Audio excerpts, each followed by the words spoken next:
Hello and welcome to SABC News. In preparation for the MonWHO conference, we are taking a special look at corruption.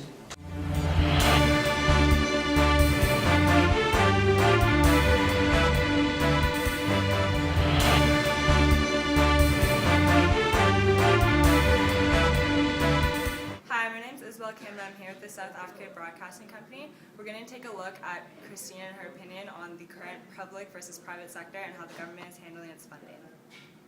And here with me is Christina, who is the South African delegate. Now Christina, this conference is all about corruption, so what can you tell us about South Africa's role in corruption? What do you want to expose and what are you hoping to get out of this conference?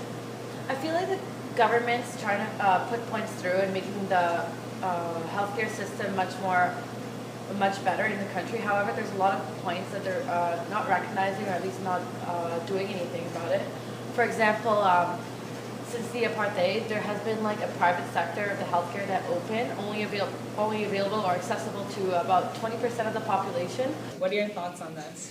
Well, I think that one of the reasons why we've joined together as professionals of the medical field is to try and facilitate change. And I think that one of the issues that we need to try and address is a disproportionate allocation of resources, specifically medical and health resources. And I think that the ingenuity of all of us here will hopefully bring up a series of resolutions which are going to focus on taking perhaps a little bit of the power and jurisdiction away from the government and giving it to organizations whose primary purpose and priority is to help the people of those countries. There you have it. Christine's given us the scoop on exactly how the government's delegated its funding. I'm Isabel Kim, again with the South African Broadcasting Company. Have a good night.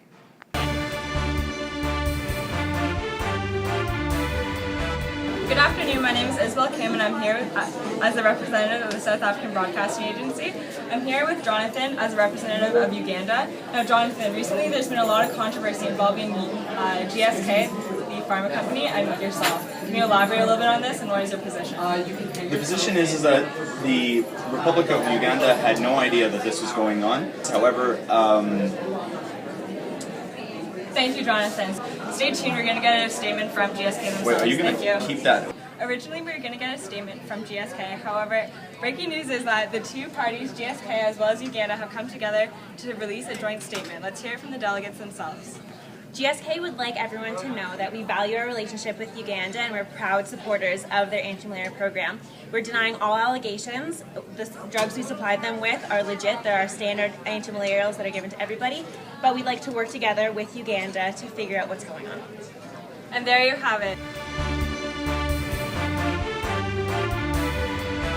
Do you not think it's a problem that a lot of the pharmaceutical companies have been themselves accused of corruption?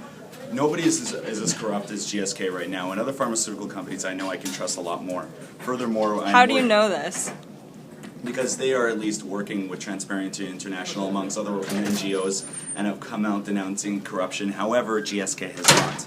Earnestly neither support in helping us to form a new regulatory commission. We absolutely should not have pharma funding or regulatory advisory committee on anti-corruption. Because pharmaceutical companies have their own interests at heart. We should trust rather the other countries, such as the EU, to help us collaborate as sovereign nations and promote anti-corruption clauses without having private interests. I have here with me Rebecca from Burundi. Now, you just came out of a caucus where we discussed the possibility of having pharma companies fund your drugs. What are your thoughts? Well, Burundi is very against pharma companies funding our anti-corruption advisory committee, as we believe that if one pharmaceutical company is very corrupt, such as GSK, then many of them will be corrupt as well. Denmark feels that funding is an option for the future, but we can't confirm that until we see how their plans go. What's your definition of going well? Going well would be if there's no corruption, and by no corruption I mean that...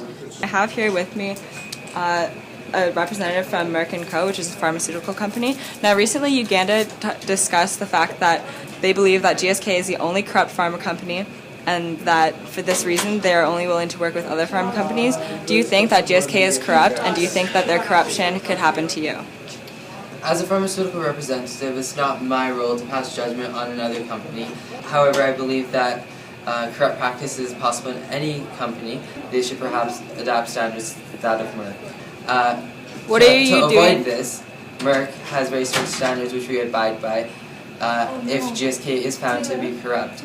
I'm here with GlaxoSmithKline representative and GlaxoSmithKline. So some countries are saying that you're the only corrupt pharma company and this is why they don't want to partner with you when it comes to funding their drug initiatives. What do you say to this? I deny all allegations that GSK is corrupt. There's no proof. We didn't pay bribes in Uganda. We're denying that happened at all. We are open to making partnerships in other countries. We're really excited with what we have going on in China and would like to hear proposals. Thank you very much. Yeah, this is Isabel Kim with South African Broadcasting Company.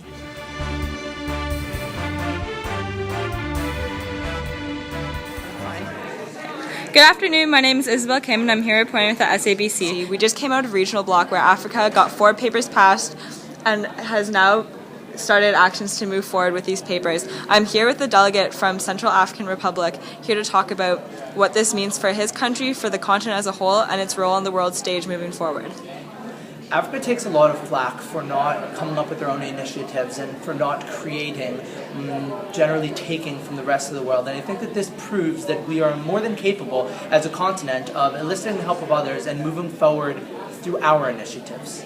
Just the number of papers that we passed today and the collaboration that was going on between the African countries, it shows that we don't want to be the center of the pity of the European Union or from the Americas. Rather, we want to be more sustainable ourselves and not just taking your funding and not telling what we're doing with it. But I think we're trying to be really proactive this time by being sustainable, taking our own steps and just getting our advice as experienced nations, but doing this ourselves. I think that says a lot about our future and our independence. Here with me now is the delegate from Slovakia, here to discuss the recent papers passed by Africa and what he thinks this means for them. I think it's absolutely great that they're doing that. It's a great move that they're doing, and I'm really happy to see them progress and become better for themselves. Real. Now, recently, Africa had 4 papers passed during its regional bloc, and it's excited about its independence and what this means for Africa moving forward. What are your thoughts on this? They're quite unrealistic. They have, as a general rule, quite authoritarian governments, and they need funding that probably European countries and North American countries will not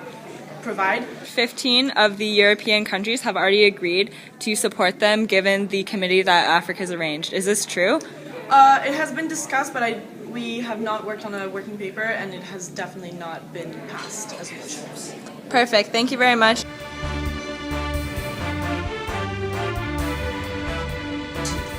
Thank you for watching SABC's Special Corruption Report. I'm